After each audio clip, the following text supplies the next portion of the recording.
Je me penchais sur la terre et la contemplais la vie, car il m'était espérance pour animer notre cœur, qui de nos plus noires souffrances c'est toujours être vainqueur, qui de nos plus noires souffrances, c'est toujours être vainqueur.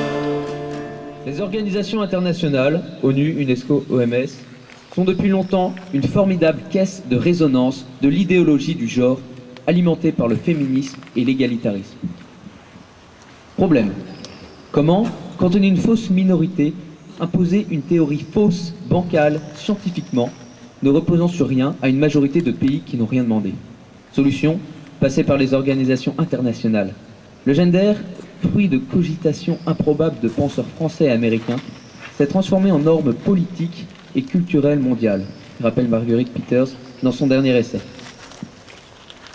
Le premier élément pouvant expliquer que cette idéologie se soit diffusée aussi largement est son caractère politique et militant. Les théoriciens du gender, qui sont souvent des théoriciennes, ne sont pas des penseurs en chambre, mais des militantes qui veulent transformer le monde, souligne le père Olivier Bonnevigne. D'où, ajoute-t-il, leur référence continuelle à l'action efficace et leur souci de résultats concrets. Le gender est un concept stratégique, actif, performatif, forgé pour la lutte. Il ne s'agit plus d'interpréter le monde, disait Marx, mais de le transformer. Nous y sommes. Pourquoi les organisations internationales se sont-elles emparées d'une théorie aussi improbable? Pour reprendre le mot de Marguerite Peters. Pour la philosophie Anne-Marie Libert, il faut la remettre dans un contexte intellectuel beaucoup plus large. Et pour cela, remonter à Malthus. En 1798, ce pasteur anglican publie Essai sur le principe de population, qui va avoir un retentissement considérable. Selon lui, la population mondiale croît beaucoup plus vite que les subsistances. La famine est donc inéluctable. Il ne faut surtout pas aider les pauvres, ni les encourager à avoir des enfants, mais au contraire les inciter à l'abstinence sexuelle et au mariage tardif. Idée simpliste, jamais démontrée, mais promise à un grand avenir.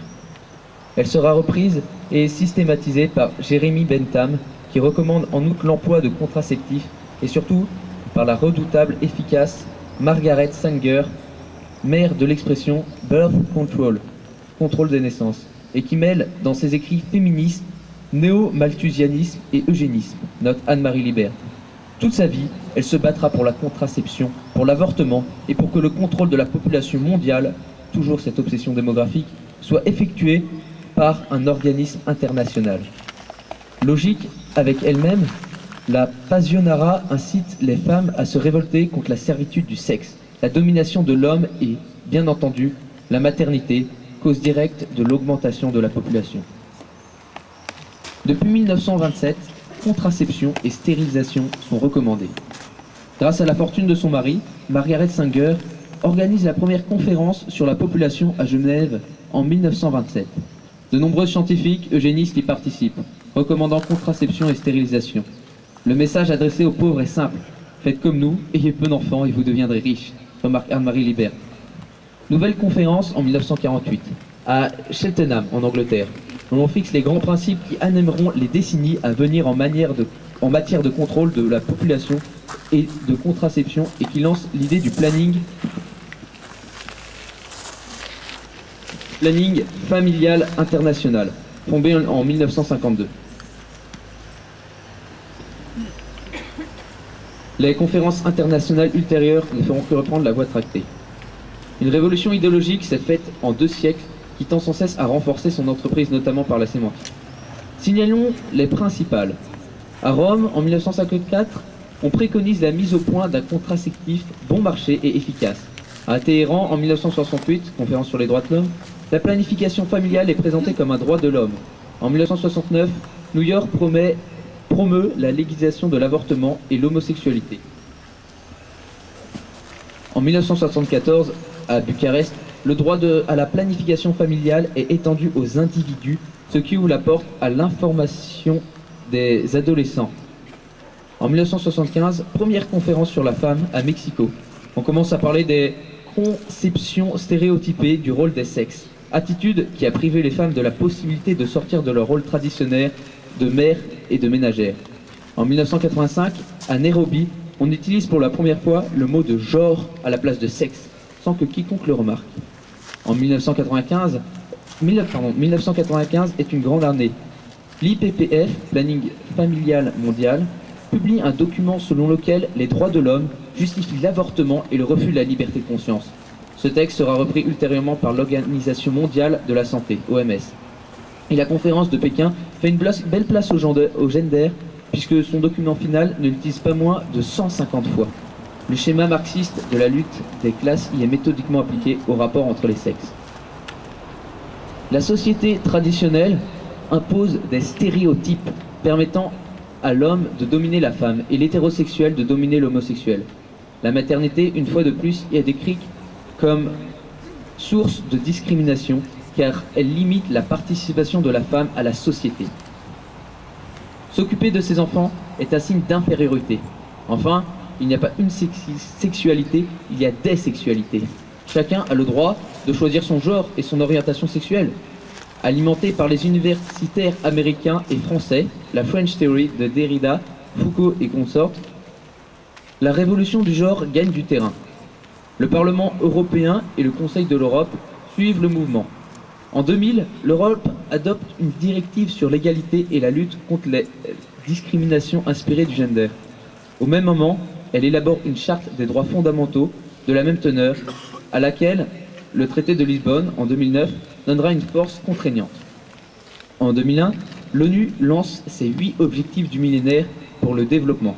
L'égalité des sexes y est déclarée priorité transversale, ainsi que l'universalisation des soins de santé génésique, y compris de planification familiale. Avec les années, le ton se durcit, relève Marguerite Peters. On passe du consensus mou à la surveillance stricte. Des instruments sont créés pour mesurer les progrès en matière d'égalisation des sexes, comme ONU Femmes en 2010, ou le plan d'action SWAP, System Wide Action Plan, en 2012. Une énième conférence sur les femmes est prévue en 2015. Sur les terrains, les effets n'ont pas tardé à se faire sentir. On ne citera comme exemple, mais c'est le plus emblématique, que la reconnaissance légale du soi-disant mariage gay, devenu effective dans plus d'une vingtaine de pays. Sans idéologie du genre, pas de mariage entre personnes de même sexe, l'une est le préalable indispensable à la légalisation du second. Malthus reconnaîtra-t-il son enfant s'il était parachuté dans une réunion actuelle à l'ONU? Sans doute pas. Reste qu'une révolution idéologique s'est faite en 2 siècles, qui tend sans cesse à renforcer son entreprise, notamment par la sémantique. Dans les organisations internationales, on ne dit plus sexe, on dit genre. On ne dit plus procréation, mais droits sexuels et reproductifs.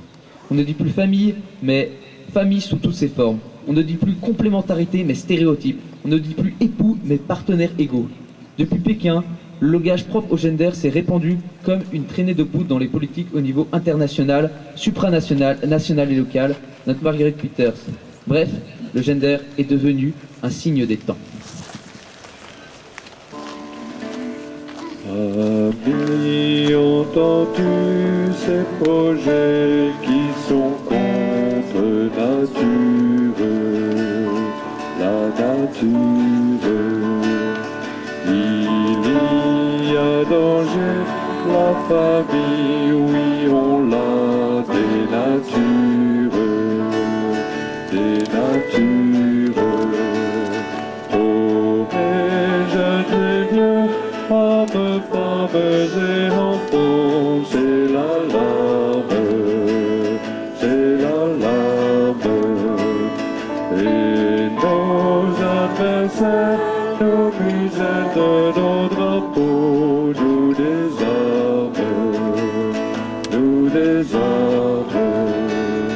Ami, sauras-tu préserver ton bon sens et ta raison, et ta raison? Ami,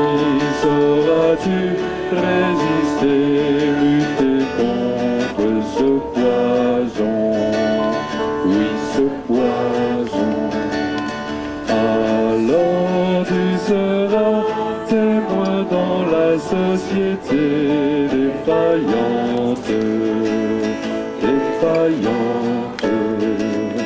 Ainsi tu seras un phare pour tout ce que l'on désoriente, désoriente.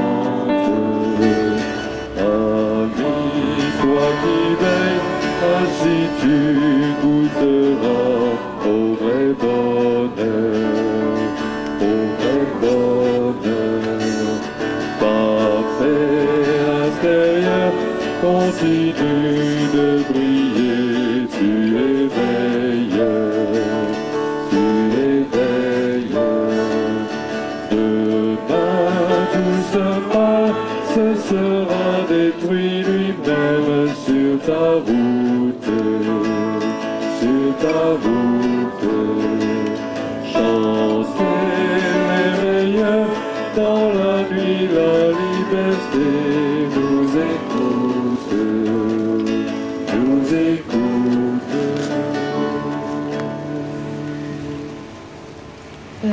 Nous allons désormais donc évoquer la participation de Simone Veil à la manifestation du 16 janvier dans un article intitulé Les limites du progrès.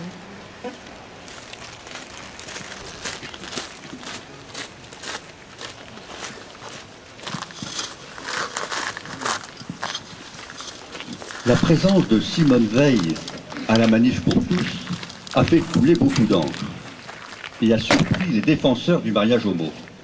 Comment les manifestants du dimanche ne sont donc pas tous des militants d'extrême droite opposés à l'IVG, à la pilule, favorables à la peine de mort et anti-Dreyfusards? Quand les acteurs des avancées sociétales déplorent ce que la société de consommation en fait. Simone Veil est une des personnalités politiques préférées des Français. Cette femme politique s'est fait connaître en mettant en place les lois sur l'avortement, dont les applications avec le temps ont fini par l'effrayer elle-même.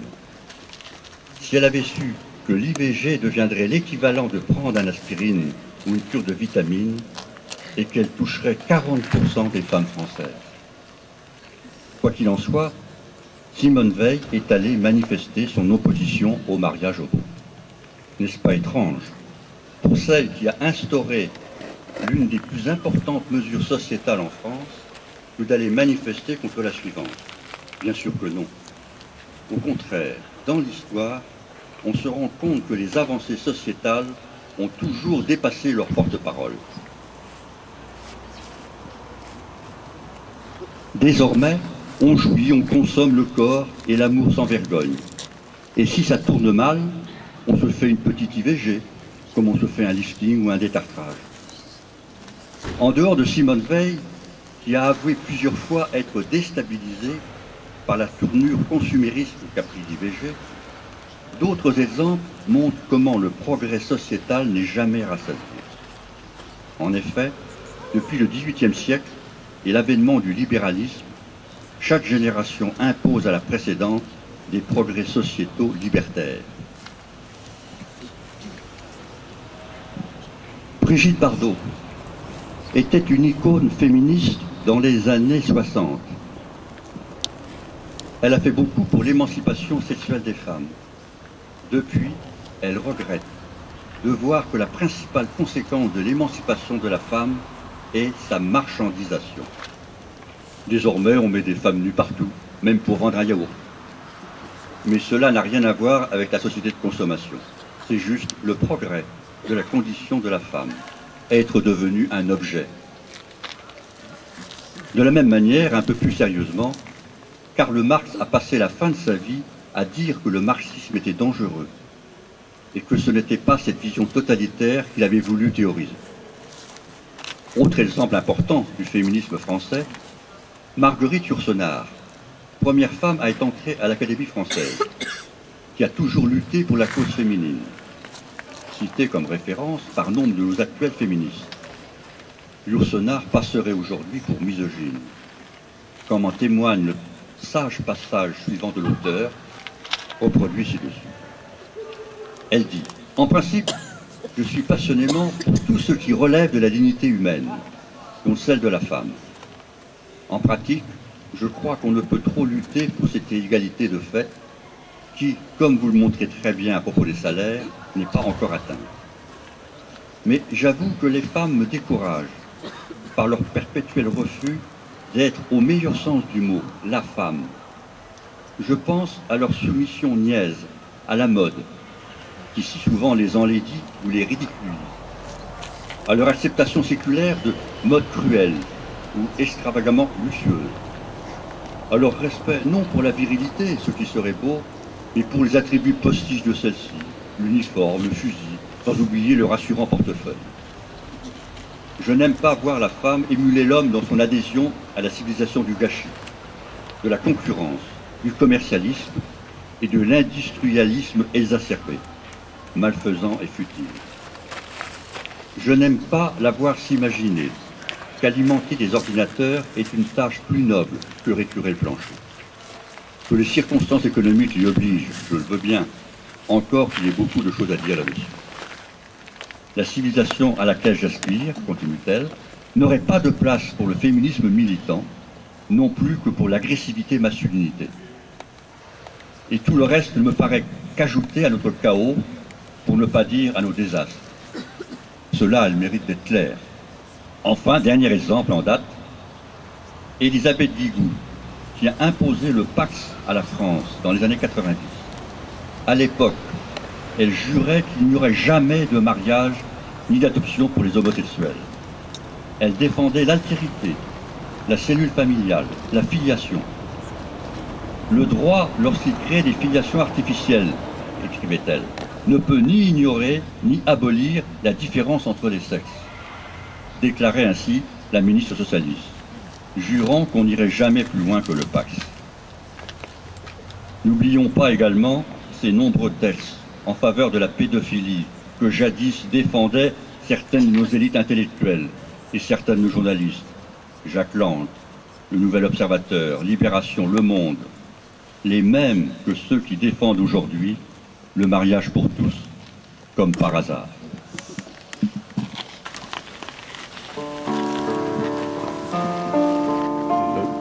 Lorsque le soir se fait sombre, j'entends le petit oiseau gazouiller là-haut dans l'ombre, dans la branche au bord de l'eau.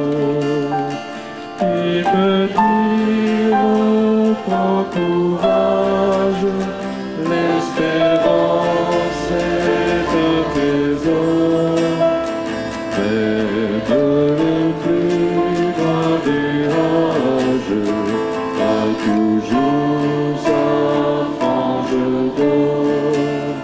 Mais de le plus grand des rages a toujours sa frange d'or. On peut aussi évoquer le reportage du Norvégien Harald Eia, qui a eu un retentissement tel qui a causé la fin du financement public de l'Institut scandinave des études de genre. Donc on peut le trouver assez facilement sur YouTube si vous voulez, c'est une vidéo assez connue. Donc je vais vous faire un petit résumé de cette vidéo. Donc tout d'abord, ça part d'un paradoxe sur les choix professionnels.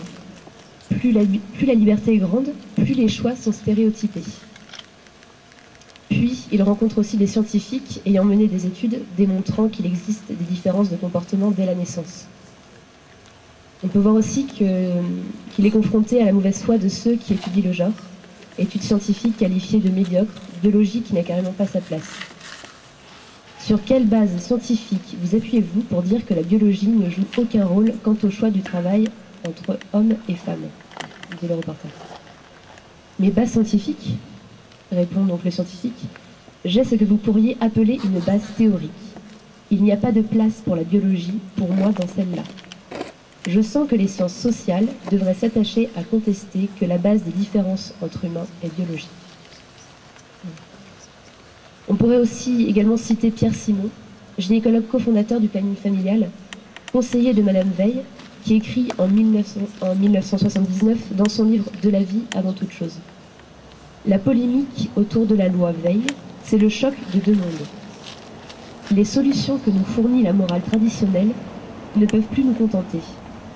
Elles reposent sur une sacralisation du principe de vie dont l'essence est superstitieuse et la démarche fétichiste. La contraception libératoire a fait tomber le mur des fatalités traditionnelles. Sa disparition ouvre le champ libre où il va falloir installer la nouvelle morale. Nous découvrons ainsi que la nature, la vie, sont de plus en plus une reproduction humaine. La vie perd le caractère d'absolu qu'elle avait dans la Genèse. Le bonheur sera sans Marx et sans Jésus. Le mariage deviendra une communauté sociale. Son problème, ne pas empiéter sur la vie sexuelle. Au géniteur succédera l'amant. La sexualité sera dissociée de la procréation et la procréation de la paternité. C'est tout le concept de famille qui est en train de basculer ici. Je voudrais juste vous préciser que ce livre, vous ne pourrez jamais le trouver parce qu'il a été retiré de la vente par les francs-maçons. Pierre Simon était un franc-maçon très connu. Et ça s'appelle « De la vie avant toute chose ».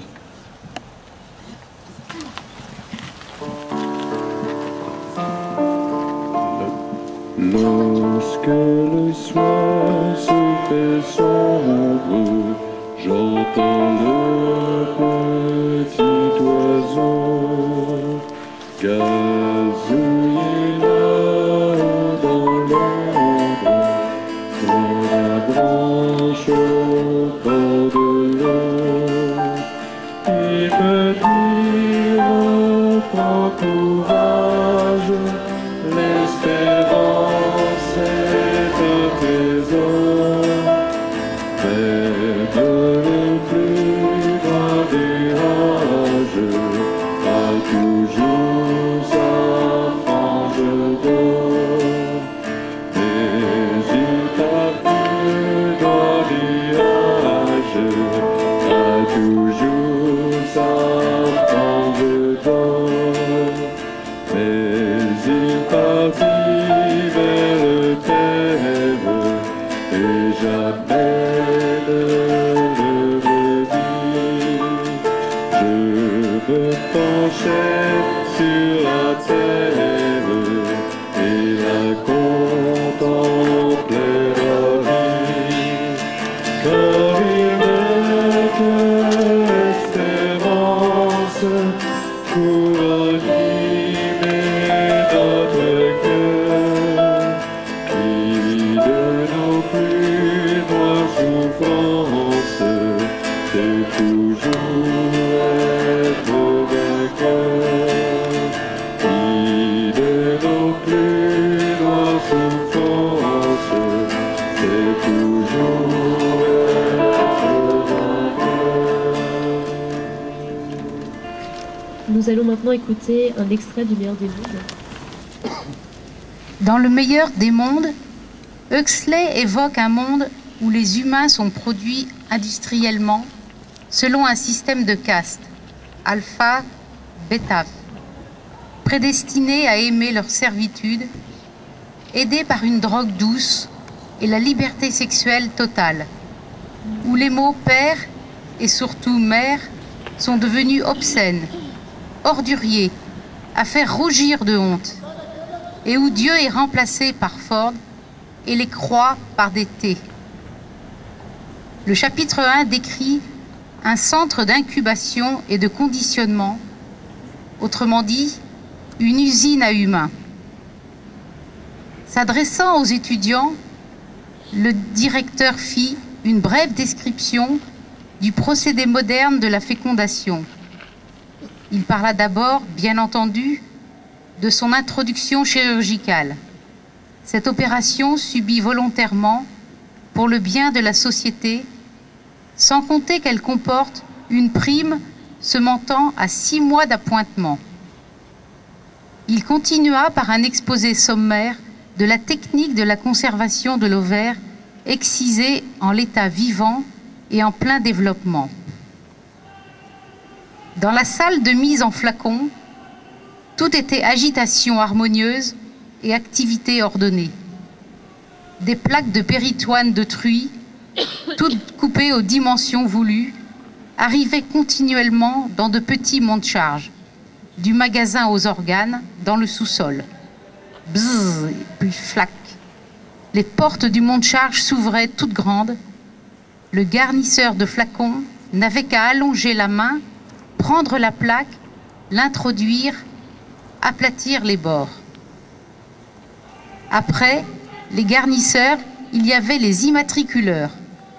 Un à un, les œufs étaient transférés de leur tube à essai dans des récipients plus grands. Avec dextérité, la garniture de péritoine était incisée, la morula y était mise en place. C'était au tour des étiqueteurs, l'hérédité, la date de fécondation, les indications relatives au groupe Bokanovski. Tous les détails étaient transférés de tube à essai à flacon. Ensuite venait la salle de prédestination sociale. 88 mètres cubes de fiches sur carton, dit M. Foster, avec un plaisir manifeste, comme ils entraient. Contenant tous les renseignements utiles, ajouta le directeur. Mise à jour tous les matins et coordonnée tous les jours dans l'après-midi, sur la base desquels sont faits les calculs. Tant d'individus de telle et telle qualité, dit M. Foster, répartis en telle et telle quantité. Le pourcentage de décantation optimum à n'importe quel moment donné. Et les flacons arrivent ici pour être prédestinés en détail. Après quoi, on les descend au dépôt des embryons. Qui sauras-tu préserver ton bon sens et ta raison, et ta raison? Qui sauras-tu résister, lutter contre ce poison? Oui, ce poison. Ainsi tu seras témoin dans la société défaillante, défaillante. Ainsi tu seras un phare pour tout ce que l'on désoriente, désoriente. Ici chacun sait ce qu'il veut, ce qu'il fait quand il veille, quand il veille. Il cherche à sauver la famille, cette grande merveille, oui, merveille.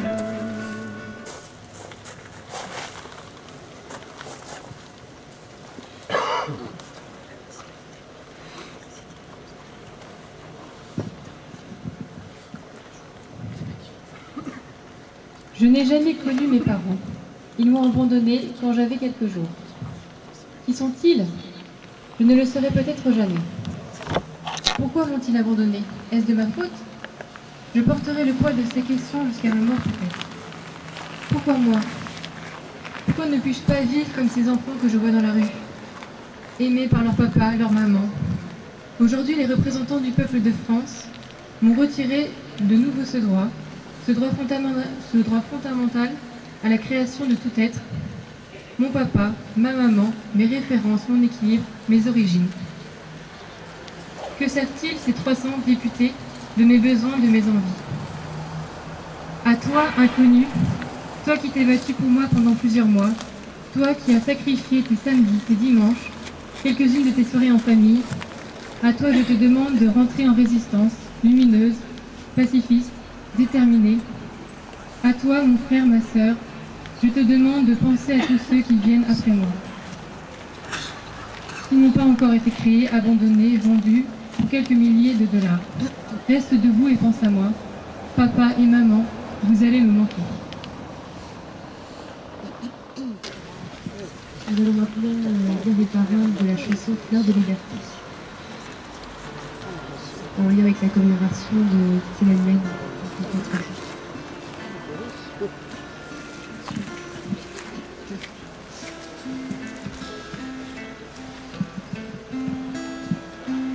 La force du souvenir ne s'érode pas avec le temps. Cette place, ce peuple sont toujours présents en nous. La souffrance nous suit, se transforme en courage. La vérité, l'idéal, nous les cherchons toujours. Naviguant dans l'immensité, la difficulté ne nous fait pas peur. Débroussailler les ronces, aller en avant, nous sommes là tous ensemble malgré notre silence. Tout le cœur uni dans un seul rêve. Mais on a un rêve, ne jamais être vaincu, se souvenir toujours. Même le violent orage qui s'abat, la fleur de la liberté s'épanouira encore une fois. Elle vient de la profondeur du cœur, se souvenir toujours. Cette conviction se poursuivra après nous. Un jour viendra où notre rêve se réalisera, transmettra ce message, liberté chérie. Courageux à tout moment, on ne lâche rien. Naviguant dans l'immensité, la difficulté ne nous fait pas peur. Débroussailler les ronces, aller en avant, nous sommes là tous ensemble, malgré notre silence. Tous nos cœurs unis dans un seul rêve. Mais on a un rêve, ne jamais être vaincu, se souvenir toujours. Même le violent orage qui s'abat, la fleur de la liberté s'épanouira encore une fois. Elle vient de la profondeur du cœur, se souvenir toujours.